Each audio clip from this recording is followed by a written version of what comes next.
I was born in 1962, and for me, the choices in life were basically ketchup and mustard. If you want to get real creative, you could mix your ketchup and mustard.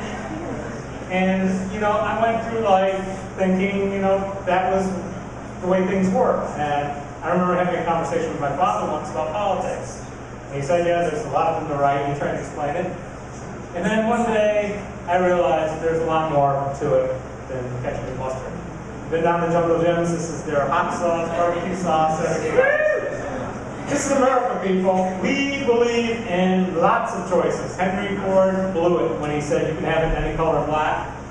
But choice is an American right. In fact, in 1962, when I was born, JFK came up with a consumer rights little thing, and he said that it was your right to have choices, lots of choices. And if there weren't lots of choices, the government would set in and regulate it so it wasn't screwed up.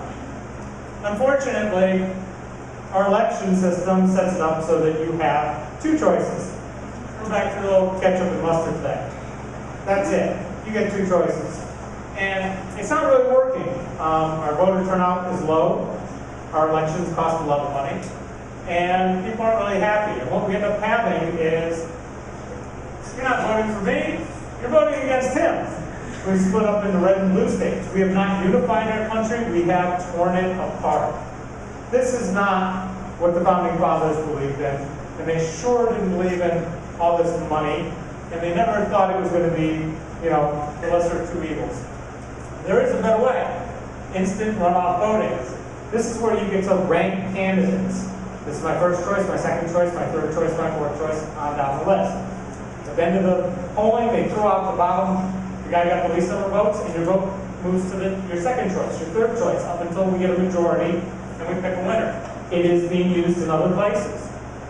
Unfortunately, in our country, we believe in spending lots of money on an election. So much money that the last election cycle was $5 billion, and we still didn't have a lot of people turn out. And what are we buying with all that money? It's getting ridiculous.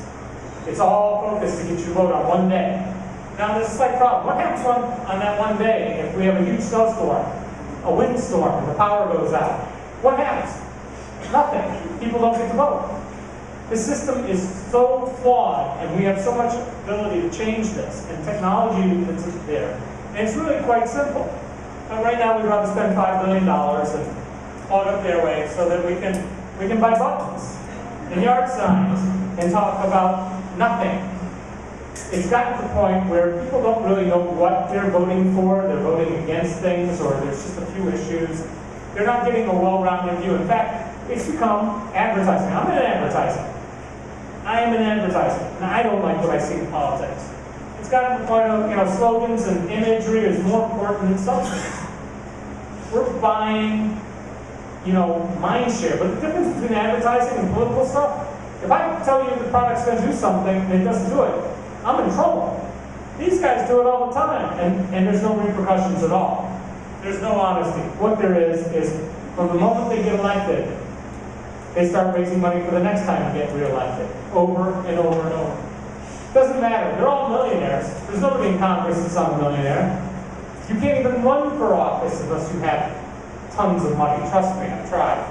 So we've got this down to what we call a duocracy or a plutocracy, depending on how you want to look at it. But it sure as shit is not a democracy. A democracy would say you have choices. Lots of choices. But when you go to the ballot box, you get two. You might get some other ones, but you can't vote for them because you know they won't win because they didn't raise billions of dollars. There's really a better way. Elections shouldn't cost that much. In fact, you can try and pull the whole thing off for $5 a vote, which is way lower than what they spent. They spent $38 a vote the last time, and that's just counting, $5 billion divided by how many people voted. Not counting all the poll workers, all the tallying, all the rentals and polling places. But there's a better way. We can do what England does. Limit campaigns to 6 weeks. Trust me, if you don't know the guy 6 weeks before the election, he shouldn't be running for president. He shouldn't be running for office. Your political party should know who their leaders are. You should have platforms. It shouldn't be that hard. You can set this up, but the main campaign, 6 weeks. We can have no debates. This is the last one I remember where we had one or two guys.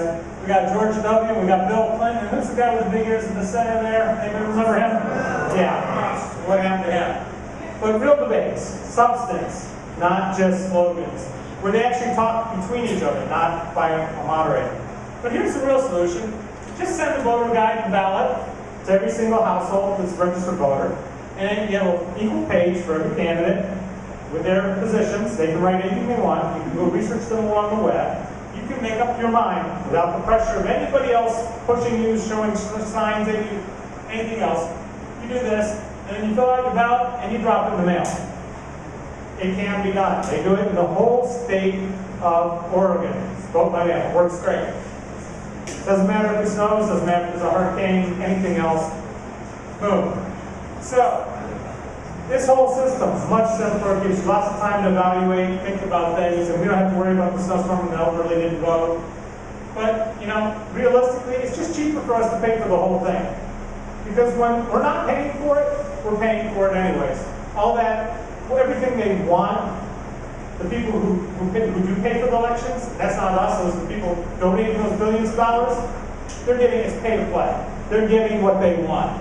The special interests, they buy, they get. They give money to the candidate, they get pork back. Who pays for that pork? We do, the taxpayers. We eliminate all that, simplify the system, and we stop being made a fool of. Because, quite frankly, we've got a real problem in this country. We don't have choice. We don't have diversity. We got clowns pretending to be politicians, and we've got the best politicians money can buy. And there is no way you can deny that when it takes that much money to run for office to give us two choices. If it was two businesses that colluded to control the market, we would go out and stop it. It's called antitrust. Thank you.